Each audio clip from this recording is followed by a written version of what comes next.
भगवान शंकर का संवाद कर रहे। 4 निशानी मेरे भगवान शंकर ने तुमको दे दी प्राप्त करने की। 4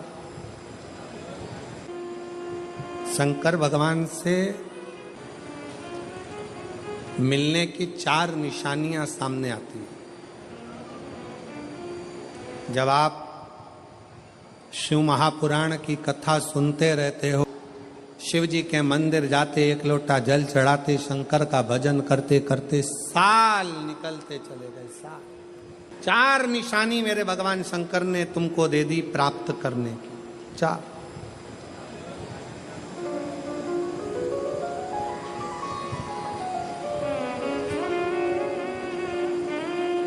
4 संकेत शिव मिलने के, शिव समागम के, शंकर को प्राप्त के।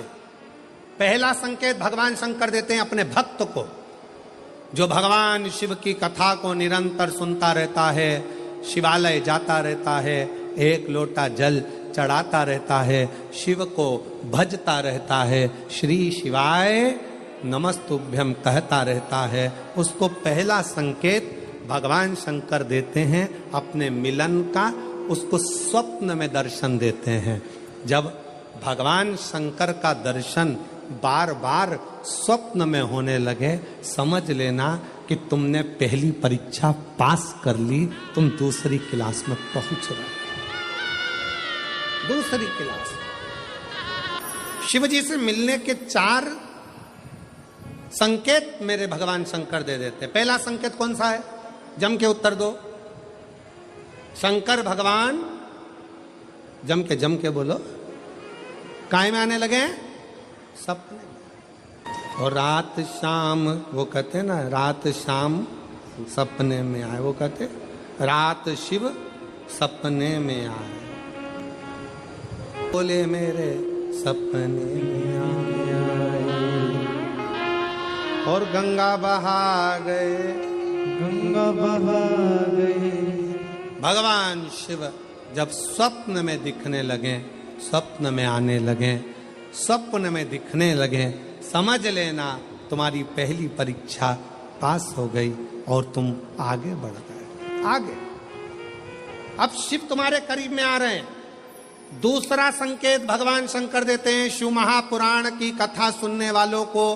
पहला संकेत शिव जी ने दिया, अगर शंकर सपने में आए समझ लेना शिव जल्दी मिलने वाले हैं। दूसरा संकेत, जिस शिवलिंग की तुम घर में पूजन करते हो, जिस शिवलिंग के मंदिर में पूजन करते हो, मान लो वो शिवलिंग कभी तुमको उसमें शंकर का प्रतिबिंब दिखने लगे, कभी तुम्हें ऐसा लगे कि कोई मुझे झांक रहा है, कभी तुम्हें ऐसे लगे कि मंदिर में और कोई भी है, तुम्हें कभी लगने लगे कि ये शंकर का शिवलिंग हिल रहा है, कभी तुम्हें लगे तुम्हारे घर में रखा हुआ शंकर का शिवलिंग कोई मनुष्य की आकृति जैसा दिख रहा है, कभी तुमने लगने लगे कि जिस मंदिर में मैं जाती हूँ वहां का शंकर का शिवलिंग ऐसा लग रहा है कि मंदिर में और भी लोग बैठे हैं। तुम मंदिर से निकल रही थी, पीछे से कोई की आवाज आई, तुमने पलट कर देखा कोई नहीं, तुम्हें लगने लगे, समझ लेना कि तुमने शिव पुराण की दूसरी परीक्षा पास कर ली। शंकर तुम्हारे करीब में आने चाहिए, शिव तुम्हारे करीब में आ रहे, करीब। और शिव महापुराण की तीसरी परीक्षा, शंकर संकेत देते हैं मिलन का संकेत। पहला संकेत स्वप्न, दूसरा संकेत अपने इष्ट मूर्ति का हलचल, और तीसरा संकेत जब आप कुछ सोचो और वैसा की वैसा ही तुम्हारे साथ 2 दिन या 5 दिन में हो जाए, समझ लेना कि तीसरा संकेत दे दिया, मतलब शंकर अब तुरंत मिलने वाले हैं। तुमने सोचा, अपने बेटे से कहा, देख बेटा मत कर ऐसा, ऐसा करेगा तो उसके साथ ऐसा हो जाएगा। बेटी मुझे लग रहा है कि ये काम गलत है, बेटा तू ऐसा कर ले, ऐसा हो जाएगा। संकेत तुम्हें मिलने लगे और तुम्हारी विवेक, तुम्हारा एंटीना, तुम्हारी बुद्धि, तुम्हारा चित्त प्रबल हो जाए, समझ लेना कि शिव मिलने वाला। संकेत शिव। तीसरे नंबर का संकेत भगवान शंकर देते हैं, जब आप शंकर के मंदिर में जाकर बैठो या अपने पूजन के स्थल पर जाकर बैठो और शंकर जी से आप बात कर रहे हो और उसका जवाब शिव देना प्रारंभ कर दें, संकेत में देना चालू कर दे, समझ लो शिव मिलने वाला। चौथा संकेत, अब चतुर्थ नंबर का संकेत, और ये संकेत नहीं, ये शिव का मिलना है। जब ये 3 परीक्षा पास हो जाती है तो चौथे नंबर की परीक्षा पास करने की जरूरत नहीं पड़ती है। दुनिया के लोग कहते हैं कि भगवान आते हैं 2-4 घंटे रुकते हैं, सब झूठ है। भगवान एक क्षण के लिए आता है और तुम्हारे सामने आकर तुम्हारे सामने से निकल कर चले जाता है और तुम्हें महसूस करा देता है कि मैं तेरे सामने आया था और निकल कर चले गया, तुम मुझे पहचान नहीं पाया। आता है, आए।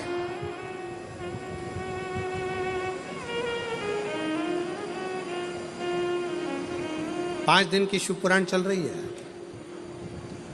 सुबह से लेकर रात तक, रात से लेकर सुबह तक, सुबह से लेकर रात तक 5 दिन की यह शिव पुराण कल विराम हो जाएगी। कल तक में तुमने 5 दिन जो सवेरे भोजन से लेकर, नाश्ते से लेकर रात को सोने तक और सोने से सुबह तक, सुबह से फिर रात तक जो क्रम करा, 5 दिन का क्रम उठाकर देखना। अगर तुमने दिल से पंडाल में शिव महापुराण की कथा सुनी है तो श्रवण करने वाले को एक क्षण के लिए शंकर का दर्शन होता जरूर है, भले वो किसी अंश रूप में हो, वो होगा।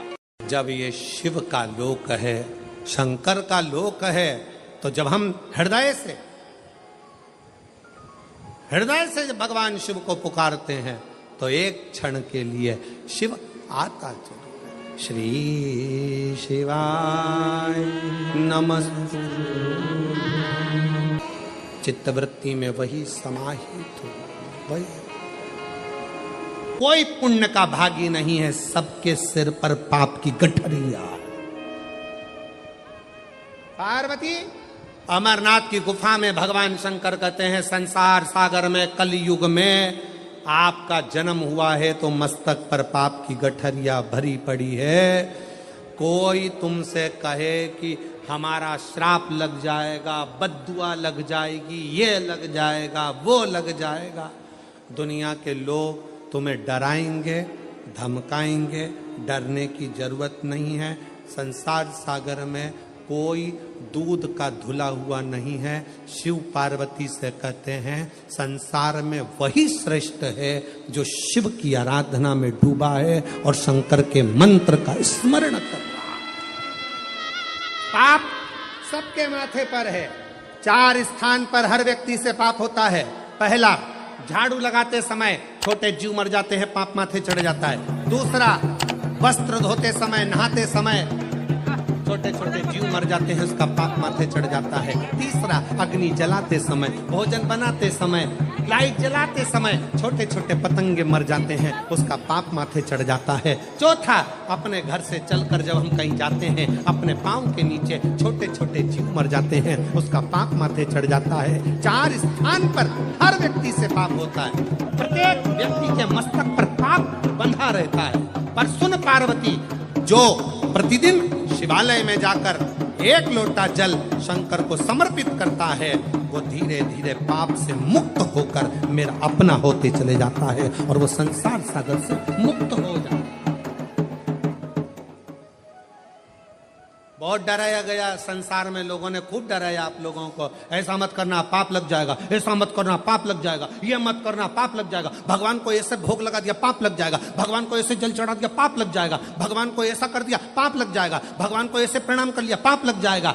शिव महापुराण ने सब कुछ समाप्त कर दिया। शिव महापुराण ने तो एक ही बात कही कि बच्चा गंदे नाली में गिर जाए, बच्चा गंदे पानी में गिर जाए, बच्चा गंदे कीचड़ में गिर जाए, उसको कोई नहीं उठाएगा, कोई गले से नहीं लगाएगा। बच्चा कीचड़ में गिरा हुआ, केवल एक माँ और एक बाप होते हैं जो कीचड़ में गिरे हुए बच्चे के कपड़े नहीं देखते, उसको गले से लगा लेते हैं। उसी तरह संसार में कितना भी पाप हो जाए, शंकर के मंदिर जाना मत छोड़ना, क्योंकि वो बाप ऐसा है कि तुम कितने भी पापी हो तो भी गले से लगाकर तुम्हें तार देगा, तो भी तुमसे कहे पाप लगेगा पाप।